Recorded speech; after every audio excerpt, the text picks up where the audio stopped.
स्वागत है आपका हमारे YouTube चैनल आवाज़ अदनान पर। उम्मीद करता हूं आप सब बहुत अच्छे होंगे। क्या महाराष्ट्र में असदुद्दीन ओवैसी का जादू चलेगा?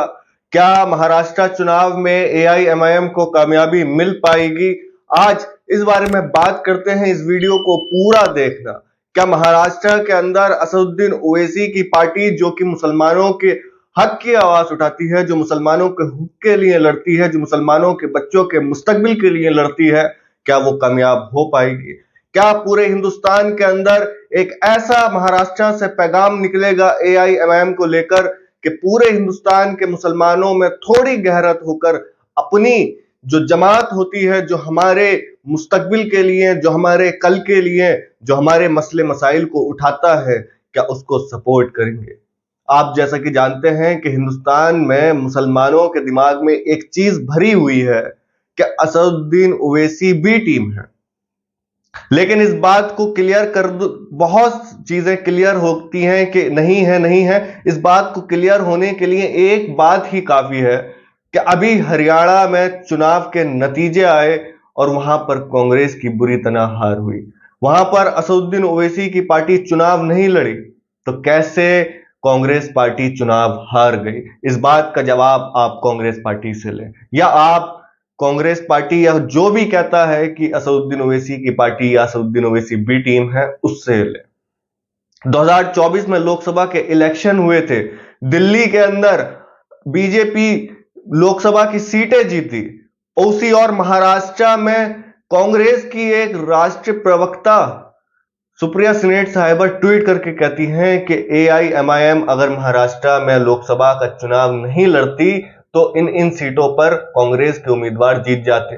तो आप ये बताएं कि पंजाब के अंदर एआईएमआईएम क्यों लड़ी थी? पंजाब के अंदर आम आदमी पार्टी आपके कैंडिडेटों के खिलाफ क्यों लड़ी थी? बल्कि आप तो इंडिया अलायंस में थे। उत्तराखंड में एआईएमआईएम चुनाव नहीं लड़ी, मध्य प्रदेश में चुनाव नहीं लड़ी थी, तो कैसे आप सीटें हार गए?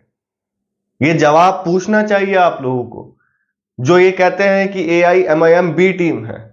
महाराष्ट्र विधानसभा के चुनाव आ रहे हैं, डेट की अनाउंसमेंट हो गई है, नतीजों जिस दिन नतीजे आएंगे उसका भी अनाउंसमेंट हो गई है।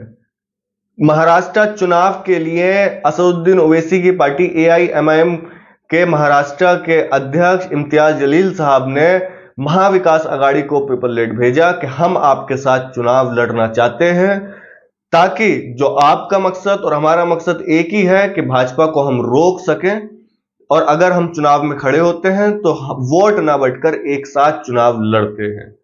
तो उनके तरफ से कोई जवाब नहीं आया। एक जवाब आता है कि अगर मुसलमानों की कयादत की बात है तो और भी पार्टियां हैं। समाजवादी पार्टी भी मुसलमानों की कयादत करती है, वो हमारे साथ हमारे गठबंधन में। आप मुझे कमेंट करके बताएं कि आपकी कयादत के लिए आप समाजवादी पार्टी को सपोर्ट करते हैं या नहीं? क्या आप चाहते हैं आपकी कयादत समाजवादी पार्टी करे या फिर ऑल इंडिया मजलिस इत्तेहादुल मुस्लिमीन करे? आप मुझे कमेंट करके बताएं आप किसके साथ हैं। अगर आपने चैनल सब्सक्राइब नहीं करा हो तो चैनल को जरूर सब्सक्राइब कर लें। आपको मैं बता दूं कि 2019 और 2014 में एआईएमआईएम महाराष्ट्र के अंदर मजबूत थी। 2014 में भी 2 सीटें एआईएमआईएम ने निकाली, 2019 में भी 2 सीटें निकाली, और वो जो दोनों सीटें थी 2014 में अलग और 2019 में अलग। और एआईएमआईएम के कैंडिडेट ऐसी विधानसभा थी 5, तो जिसमें एआईएमआईएम के कैंडिडेट दूसरी पोजीशन पर आए और कुछ हजार वोटों से हार गए।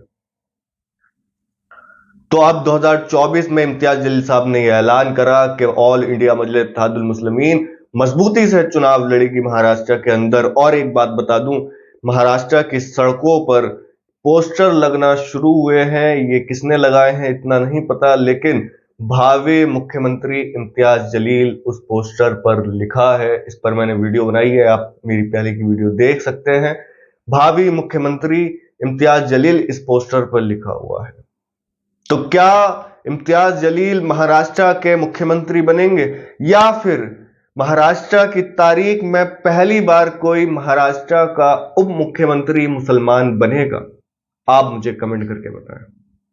यह सोचने वाली बात है कि जो कांग्रेस, शिवसेना, उद्धव ठाकरे साहब वाली, एनसीपी, शरद पवार साहब वाली समाजवादी पार्टी अपने लिए सोचती थी वो आपके लिए सोचने पर भी मजबूर हो गई है।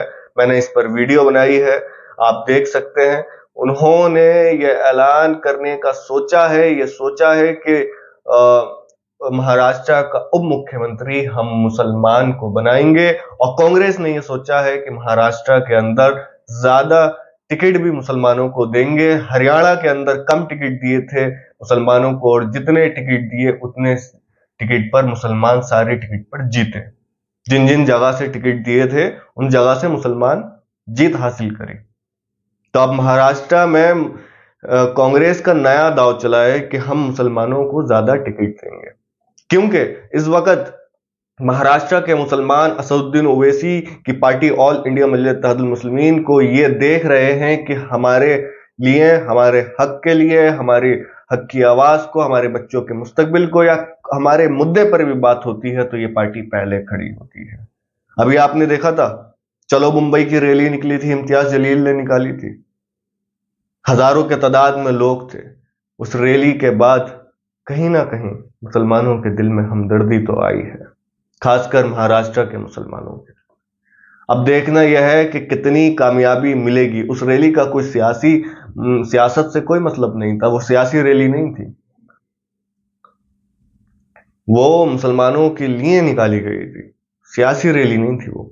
अब देखना यह है कि महाराष्ट्र के चुनाव में एआईएमआईएम कितनी मजबूत बनकर उभरेगी। आप लोग मुझे कमेंट करके बताएं, क्या असदुद्दीन ओवैसी, इम्तियाज जलील का जादू 2024 के महाराष्ट्र विधानसभा चुनाव में चलेगा? अगर आपने चैनल सब्सक्राइब नहीं करा हो तो चैनल को जरूर सब्सक्राइब करें, वीडियो को जरूर लाइक करें।